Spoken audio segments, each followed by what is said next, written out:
What makes a true fan? Let's follow my friend and fellow grad student Crystal on the ultimate geek pilgrimage, waiting in line for the Big Bang Theory panel at Comic-Con. What we identify with becomes part of, who we are. And I think academia is a form of fandom. Comic-Con!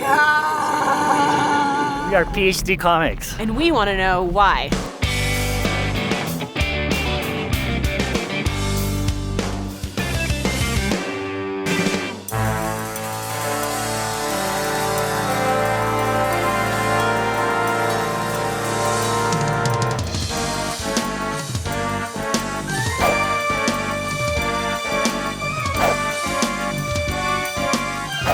So I have no idea what he looks like.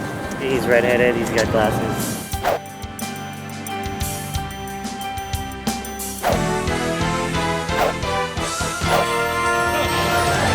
Found him! Crystal! Matt! Hello, how are you? You okay? Nice to see you. Nice to see you again. How you doing? Nice to meet you too. How long have you been listening? A little bit. Hey, we're here at Comic-Con 2012 and we're waiting in line here with Lincoln Garrity. He's a professor of popular media studies at University of Portsmouth in England, and he's been in line since About 5:15 this morning. 5:15 this morning, and it's 7 o'clock now, and he's waiting in line for Hall H of the Convention Center here, which is a 6,500 seater auditorium. What's in Hall H and why are you here? I'm here to see Big Bang Theory, which is not until noon, 12:05. It's really big in England. It's a sort of cult show. I like it for two reasons. It's about academia, but it's also about fandom, and that's what I teach. Growing up a fan myself of science fiction, you didn't really get representation of fans on TV or in film. Positive ones anyways. You had rather derogatory and negative stereotypes of fans that live in their mum's basement, haven't kissed a girl, are virgins until they're 40. Big Bang Theory kind of does still follow that stereotype. That's true, but actually the sort of promotion of hip being cool, or geek being cool, a sort of a hip geek culture, where references to popular culture or a t-shirt being worn is somehow a nod to the fans that have put up with those stereotypes for 20, 30 years, and they're getting sort of recognition on a primetime TV show in the United States that is uber popular and has spread across the globe and has international following. It's TV's #1 comedy. Don't be afraid to get your geek on. You teach a course on fan fiction. Yeah, with a creative writing colleague who teaches the creative writing side of things, and I teach about the fan history. Looks like we're moving. It's interesting your take on Big Bang Theory, because for me, I look at also that show as propagating some, in my mind, negative stereotypes about scientists. Well, indeed, yeah. Especially for me as a woman, believing that in order to be a woman in science, you have to be both ugly, socially unequipped, and narrowly focused, which I am a woman in science pursuing a Ph.D. and I don't think that... What's your field, specific field then? Molecular neuroscience. Oh, blimey. So, Amy Farrah Fowler is supposed to be me.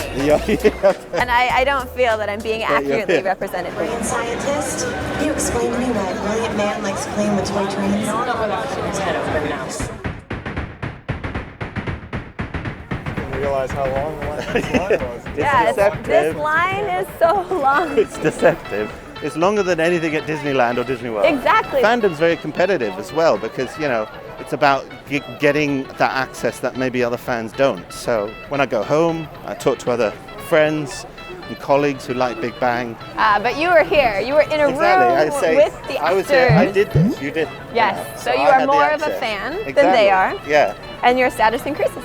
Yeah, but it's about hierarchies, and identity is a big part of it, because, in a contemporary world where, we're distracted and we have tons of sort of media outlets, what we identify with becomes part of, who we are on a sort of individualistic basis. So what makes the difference between being a super fan or fandom that we consider, an academic pursuit? Well, I think there is no difference. I think academia is a form of fandom. Even if, the disciplines differ, like science and humanities, there are ways that, obviously, TV merges with your specialism. Being a fan is not about living in the basement with your mum. It's about the sort of how people associate with other people about communities, it's about, popular culture, which is important, and we must study popular culture. It connects people in ways that we couldn't imagine, maybe 30 years ago, 20 years ago even. This is Amanda, and she's a fan of The Big Bang Theory. How long you've been in line for Hall H? 5:30 this morning. 5:30 this morning, Yes. And you are such a fan of Big Bang Theory, you are willing to get up at 4:30. 4:30. We found two crazy fans that are also academics in line. We're molecular biologists, and we work on in the field of genome engineering. So we're developing technologies to be able to alter the genome in targeted fashion, so put specific changes into living cells and organisms. And then in your spare time, you just watch Big Bang Theory. Yeah, very little Incessantly. spare time actually. I'm not allowed to talk about spare time. Well, okay, spare time, I misspoke. When an experiment is running Exactly. and you are waiting for the experiment to finish, you watch Big Bang Theory. Exactly. And read Ph.D. comics. Ph.D. comics. Oh, wow. Of course, that's a given. And watch the movie as well. Well, that's lab meeting, but yeah. Right, we did that at lab meeting, exactly. You would never procrastinate in any way. Certainly not in my lab. Academics don't No, procrastinate never in my lab, at all. certainly. So you are of the first group of people in line for Hall H. We've had like a staggered system where we've been here since Wednesday morning. No, since Wednesday morning. And we've kind of like taken turns shifting to see all of them. And you plan to do that every day until the end of Comic-Con? Until at least tomorrow. At least Yeah, tomorrow. after tomorrow we're kind of done. What is it about Big Bang Theory that you like, that you identify with? I was a computer scientist in undergrad, so I just feel right at home. Like these guys are like the guys I went to college with. So hanging out with a core set of guys playing vintage video games, that's like a Saturday night for you. Exactly, catching vintage movies, new things, going to Comic-Con, whatever. It's just funny. I mean, we can relate to it because we're huge comic book dorks. There's a lot of references that we get, and we're like, oh yeah, we're fans of that too. Are you guys scientists as well? No. I love Kaylee Cuoco. Kaylee Cuoco. All right, no, that's the honest answer. Do you think that The Big Bang Theory is an accurate representation of physicists and physicists at Caltech? I've heard that there's definitely some similarities. I don't know if it's to that extreme, but yeah, probably a little bit. So would you identify yourself as socially incapable and not physically attractive? Absolutely. Absolutely. Wow, that's a little sad. I don't think you should do that. I find you quite socially capable and attractive. So you And now should quite not red, feel too. like that at all. I feel like they're depicting a new generation of physicists. New generation of physicists, why that? Younger, more tech savvy, more nerdy, I guess. More nerdy? Yeah, maybe. Do you think old school physicists were less nerdy? Maybe More they're more buttoned up, studious. more bow ties? More studious. More studious. I think it's an amalgamation of a lot of different things, right? I think the professor in Ph.D. comics is actually a much better portrayal of him. Yeah, so they tell me, right? The Professor Smith is just like me, apparently, right? Exactly. So they post all the Professor comics on my door.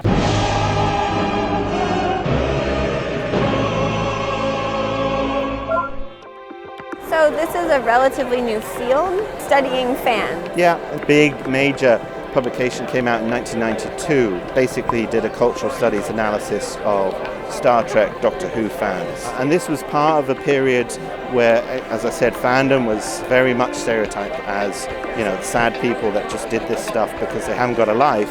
Well, fans are actually quite active. They don't just sit and watch the show and consume it. They go off and create things and make things out of the text that they love. So whether it's, putting Kirk and Spock in a homosexual relationship / fiction, which always gets my students talking and wondering what the hell I'm talking about. Lego fans, making their own films with Lego Stormtroopers. It's about productivity. And I think that's where Hollywood has finally cottoned on to. Fans make stuff that could be marketed, it could be used for advertising. Hollywood could get a chunk of that. And Big Bang's part of that. It goes back to those defining moments in your childhood, very much so, I think.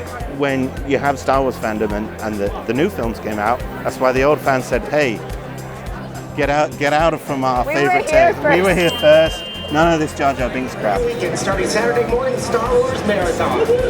Movies or video games, or board games, or trading card games, or Legos, or dress up, or comic books. But actually, studying popular culture, it's more about, getting to know what makes people tick, what people like, how they define themselves as individuals in a sort of global community, in a global world where new technologies and, open us up to increasing confusion, perhaps, technology overspill.